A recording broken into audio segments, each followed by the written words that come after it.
Hey guys, welcome back to Chariot Palmistry. In this video, we're going to be having a look at the hands of Elon Musk. And this is actually a video I released a couple months ago in August of 2020. Did a video on his hands and what his energy was like, making predictions on what would happen to the Tesla stock price. Some of those predictions have actually come right already. It's basically tripled since the time I made that video initially. At that time though, the video was only released to members of our channel. Right now, I'm releasing it to everybody because there are still some predictions there which are, because the time hasn't come around, that you guys can maybe take some action on. So, here's a video on Elon Musk.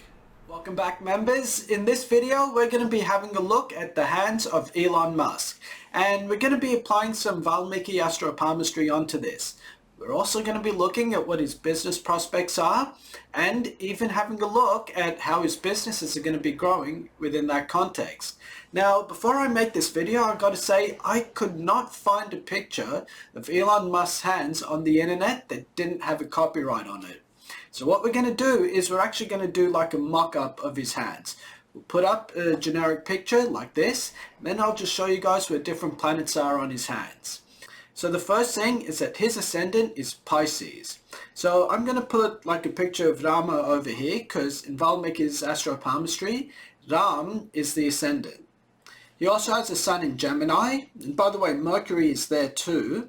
He's got the moon in Leo and Jupiter sitting in Scorpio. And it's these four energy points that are really important in understanding who he is and what's important to him. But also, if you want to have a look at business, you have a look at the third house, and in this case, it's a third house from Pisces. So that's Taurus. And over there, he's got Venus and also Saturn. But for our purposes, we'll only be looking at Saturn. So the first thing we do in this system of palmistry is we have a look at the number of houses between the Sun and the Ascendant. And in this case, there are 10 houses between Gemini all the way through to Pisces.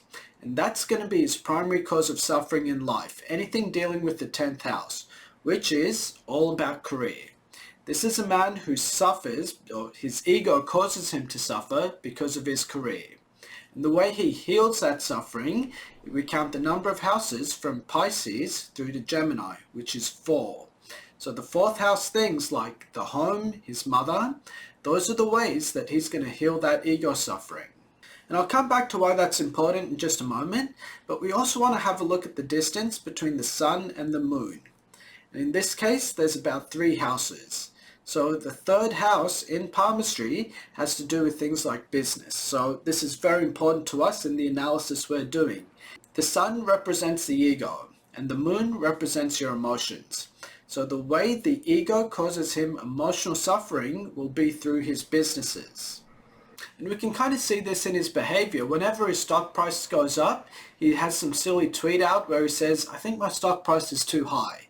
And then it just crashes down. He can't help this. This is like an ego thing with him. So if you look at investing or buying shares in any of his companies, you've got to be aware that there's this ego glitch going on within him that he just has no control over. He suffers more than anyone else as a result of this. So that's his general makeup and personality. He's a guy who suffers so much because of his work. He has too much pride and an ego there. He amplifies that suffering by throwing himself into business, making things a whole lot worse for himself. So it's a very fractured personality we're looking at here. However, things will get better for him once he learns to settle down and essentially focus more at home and not so much at work. So what does this mean for his business? Anytime a planet transits over Taurus, something big will happen for him. Now remember, Saturn is sitting in Taurus, and in September of this year, Rahu is actually going to be transiting into that house. What that means is that there's going to be huge expansions happening for his businesses at that time. He's also going to be coming up with a new business idea, and I think that's going to go very well. So stay tuned to the news for any new ventures he launches between September of 2020 through to March of 2021. Those new products or services he launches will go very well. And he's in for about 18 months of really good times with his companies. However, in about 18 months from now, I think there could be a big fall. because that's when Rahu will leave Taurus. That's approximately March of 2022. And about 6 to 9 months after that, I think his share prices of his companies should start to rise again. So we'll time that approximately to December of 2022. Now, as always, guys, I'm not a financial advisor. I'm just telling you guys where the energy sits with all this stuff. Use it accordingly. Now, I do predict that there's going to be a general market fall happening in September. On the other side of that is when I think the Tesla price and the SpaceX prices should start rising. So keeping that in mind, guys. Now, the other thing, as I said before, this is a very fractured person. Internally, he's just not all there.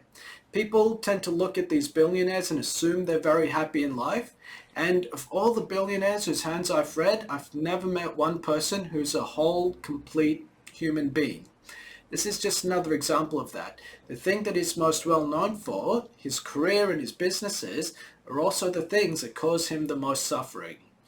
I want you guys to meditate on that. Alright guys, thank you very much.